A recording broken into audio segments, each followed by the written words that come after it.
everybody. Welcome to Thrift Stores and Coffee Shops. I am your host, Miss Ebony. I'm on my way to church, but I felt compelled to get on the podcast and shout victory because God is good. Thanksgiving is coming, but we got to be thankful every day. Amen. If you're new to the podcast, welcome. I did say my host name, which is I'm known as your VIP bartender. Coffee bartender, excuse me. Clear that up. Serving up your VIP topics. And today, I kind of wanted to piggyback on a previous post that I did regarding prejudice and just the thought pattern of a lot of people, specifically speaking of the Black community. If you are a brown brother or sister, hello, welcome. But I just felt like the past 2 days I have been thinking about this because I was reading a book and I was picking up on some things regarding what the person was dealing with concerning certain things in their life, but also it made me think about what women of color go through and the mindset that they have regarding certain things. I don't find Black men having this issue too much. They may say a thing or two about women, I'm gonna get to what I'm saying eventually. Basically it's about prejudice against another race, but feeling some type of way when your particular ethnicity, I hate saying race, I just feel like that's just such a horrible word, but you know where I'm talking about, because here, this is how the system is set up here in America or whatever. I can't speak to other nations, but I know here it's just a systemic racist system that's started, and it's still ultimately that way. It's not too much has changed besides these laws. But anyways, going back to my point, how people feel about Black women, Black men dating white women or marrying them or whatever the case may be, and vice versa. But I was gonna get to the root of it, which is just a prejudice, because if you think about it, hopefully I'm not all over the map of place, because I've just been thinking about this the last 2 years. I've just been praying, and I'm like, Lord, why do people feel like this? Where does this come from? I can't say that I necessarily feel that way or have ever felt that way. I think because growing up, I grew up around different nationalities, so I've always kind of been either friends with people that were different from me or had classmates that were always mixed in, and I've always liked guys that were not necessarily, I'm trying to just make sure we're good on the right side here. I've always liked guys that didn't look like me anyway, so it was never an issue for me growing up.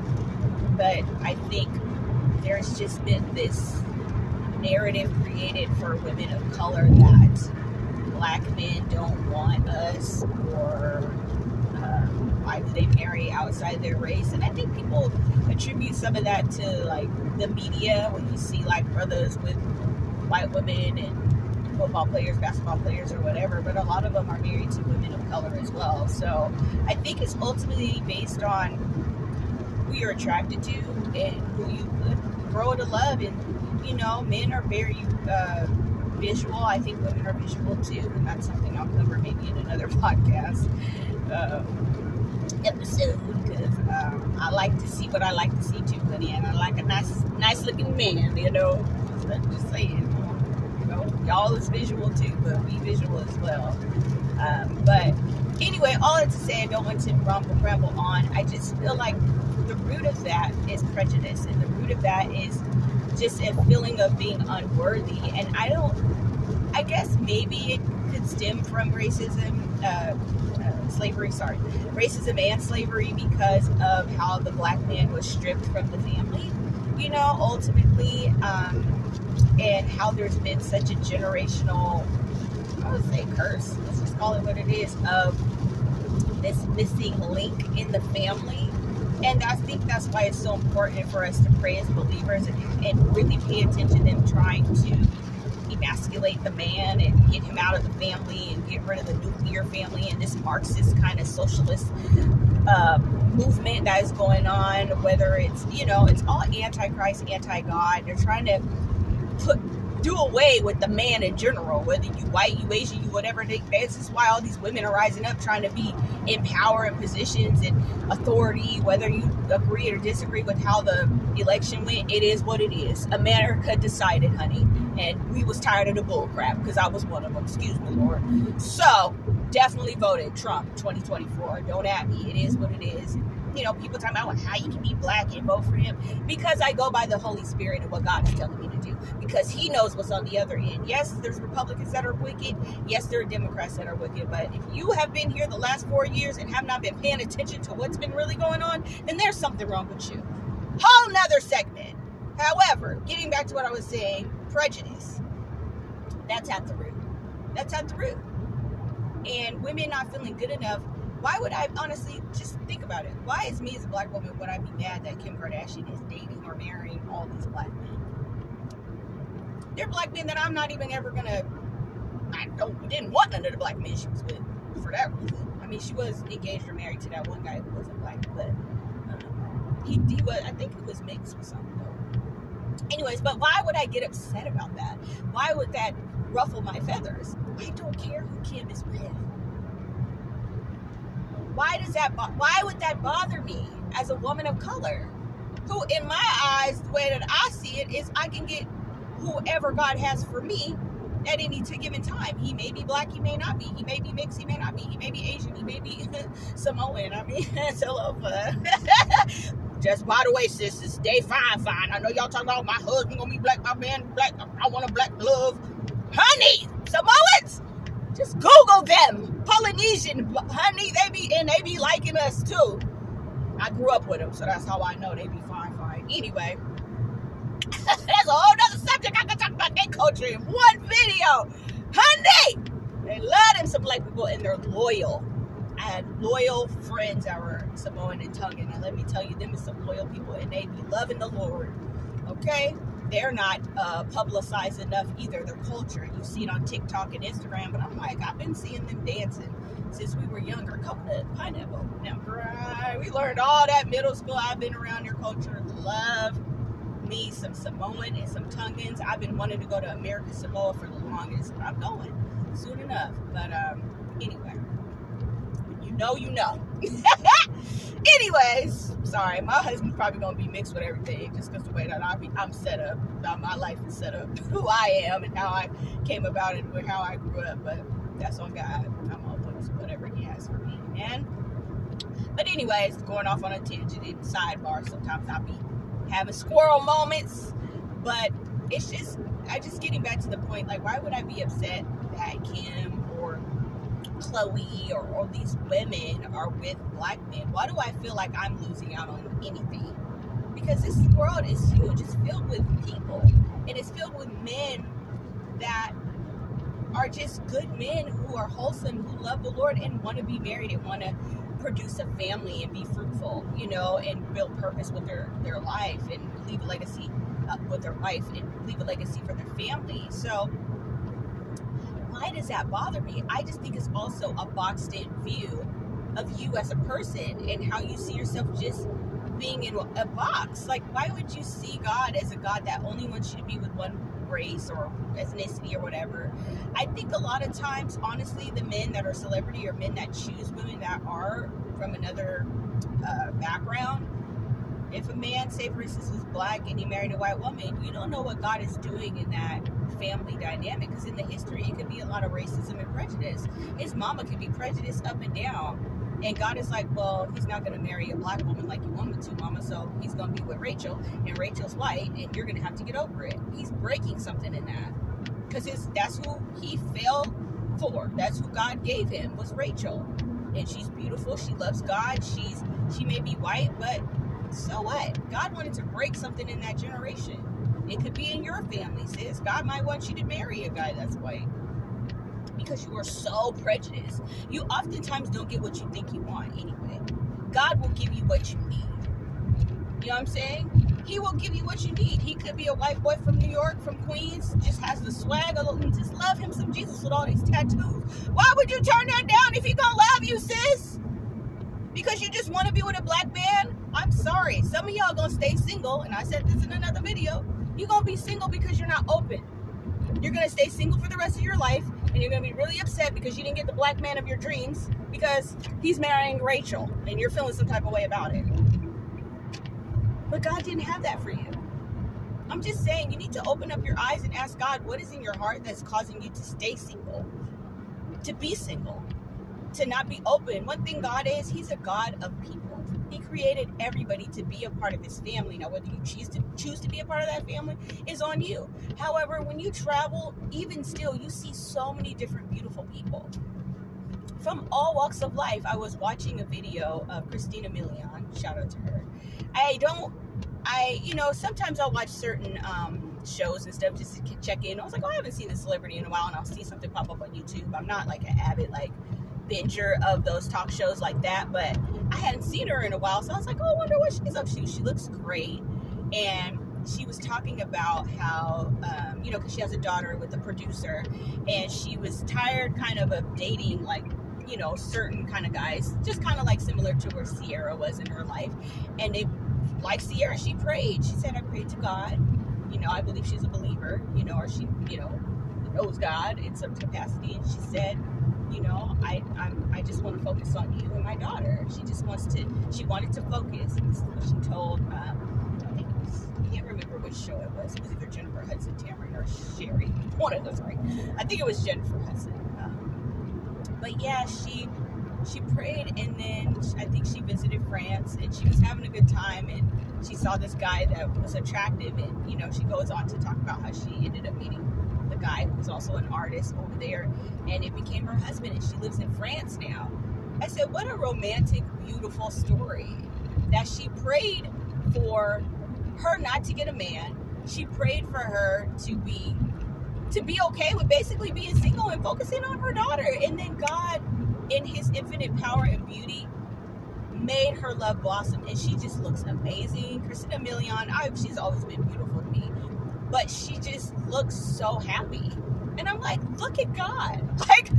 Turning up and out for his people who really are looking to put him first and focus, you know what I'm saying, on things that are just so much more important, like her daughter and her, focusing on loving herself. And how beautiful God, she's just she loves French, she's learning French and everything now. I was just she looks amazing, and she looks just like she's in such a good place in her life, and sometimes, honestly, thinking about, I think that's why it's so important to travel and just open up your eyes and horizons. So, because sometimes you'll just see, here in America, our culture is just different from others. I remember going to France and seeing the different cultures there, even within the French culture, seeing where Creole originated and how beautiful those people were over there. And I'm like, well, there's Africans here, there's also French people here, and they are mixed up in here in south of France. I was in south of France mostly, Marseille. I was like, these people are beautiful. And they were telling me how beautiful I was. Somebody even told me, because I had these wavy braids in. The guy that was drawing my animation picture was like, you look like a girl from Barcelona. You look like one of those Spain girls. And I was like, really? Never had heard that a day in my life. Looked like I was from Spain. But, but it's just beautiful to see what God is capable of, and the beauty that comes from that. No relationship is going to be perfect, but I think we've just got to get out of this mindset that God is just going to do things one way because that's just what you want. As a woman of color, you have to ask yourself, or others, if you're watching and you feel that way, that I'm only going to be with somebody that looks like me, where does that come from? And why do you feel that way? And what makes you think that that's okay? You know what I mean? When you're a Christian, if you're not a Christian and you feel way, I just feel you need to think differently too if you're not a Christian. But I'm just speaking to us specifically because it'll be a lot of women that are looking like me, that are saying that love the Lord. And I'm just you don't know we serve a big God? Because a lot of people, if you open up your heart, God will show you where that comes from and that you need to stop that. The God I serve is not a God that's for prejudice. if you look back in the Bible times, what did he do to Miriam, Moses' sister, when she had a problem with him being with Moses being with a sister? Because she pretty much was. She was from Cush, which was, I feel like, a part in Africa. I think it might have been Ethiopia back then. I don't know for sure. I'll have to do a little bit more research on that. But she was from Cush, which she was dark skinned. She was beautiful. I believe she was African. And Miriam had a problem with that because she wasn't Jewish. And God was like, oh, okay, since you got a problem with skin, how about that leprosy? Which I think was a skin issue back then, a skin like disorder-ish, back then, stuff was a little different. So I'm like, God is not a God of play either. He likes justice too. And I think she was completely justified because, first of all, you're not going to talk about your brother's wife that I put him with, Zipporah, right? God has an issue with prejudice. And in that given situation, I see that as the situation as you talking about you don't want to be with nobody else. But God gonna be like, well, I don't have a black man for you. Since you think that's what you gonna get. Since you think that's what you want. Since that's your type. I got a type. I'm the typewriter, okay? And I'm gonna write this different story. And you're gonna have to deal with that. And you're gonna end up having some beautiful babies. I'm sorry, anything mixed with black comes out beautiful anyway. So that's just not saying. That's not a prejudice thing. That's just the truth. But I just feel like, we gotta stop thinking the way we be thinking, because it's thinking, like Joyce Meyer says. It's like, why are you so hung-ho and gung-ho about marrying somebody that's black? Like, because you want a black family.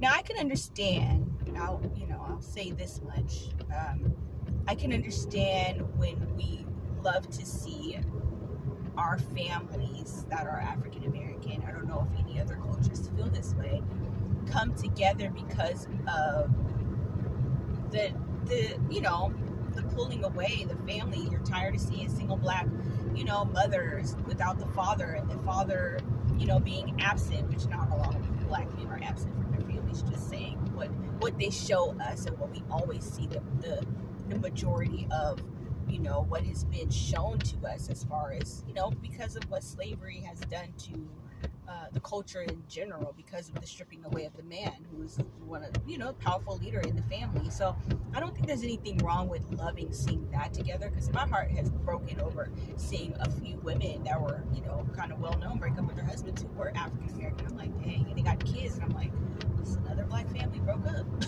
Another family broken up, which I hate, which, I just feel like the devil got another upper hand, in this situation, for whatever reason. You just, that's just the enemy's goal, is just to kill, steal, and destroy. And he's trying to destroy families because of your feelings, because you don't want to be married anymore, or because of what your husband did, because you're emotional, or whatever the reason you broke up.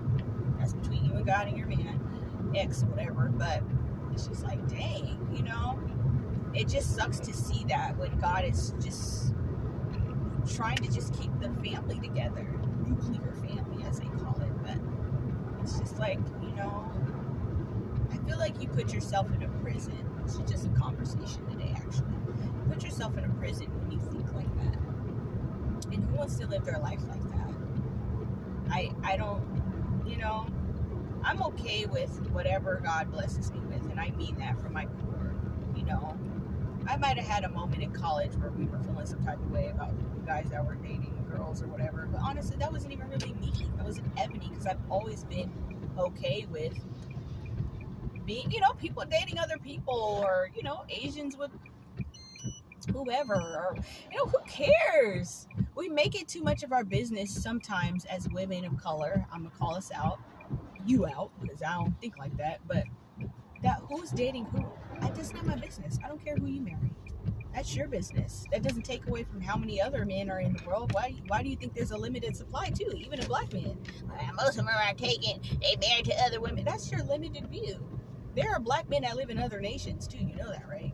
Considered black. They may not be African American, but you're just so your limited view is causing you to see that you feel like there's just not enough, because you think they're either in jail, incarcerated, married, or just on the DL, or whatever the case may be.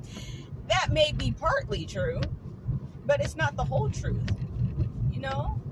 And how about you as a mother raise up a son that's going to be a phenomenal young man too, you know? We need more black brothers represented for the kingdom. Marrying whoever God calls him to marry. If I have a son and he ends up marrying a Caucasian woman or whatever, why would I be mad about that? Son, that's your wife. As long as she's good to you and she loves the Lord and she treats you right, I don't care who you love. I don't care who God puts you with. Indian, whatever. My son would be a powerful young man of God. Glory! So God raised him up, and I pray these prayers before my children come to the world with a wife that can uphold him, uplift him, you know, create a home filled with peace. You know, a lot of time black women be talking about they want a black man, but you ain't even treating your black man right. You don't treat the black man right because you're bitter from the last black man that hurt your heart. Heal. So God can bless you with a man who loves him, not just a black man. So it has been 21 minutes. I'm going to go to church. Love y'all. Hope you have a wonderful Sunday.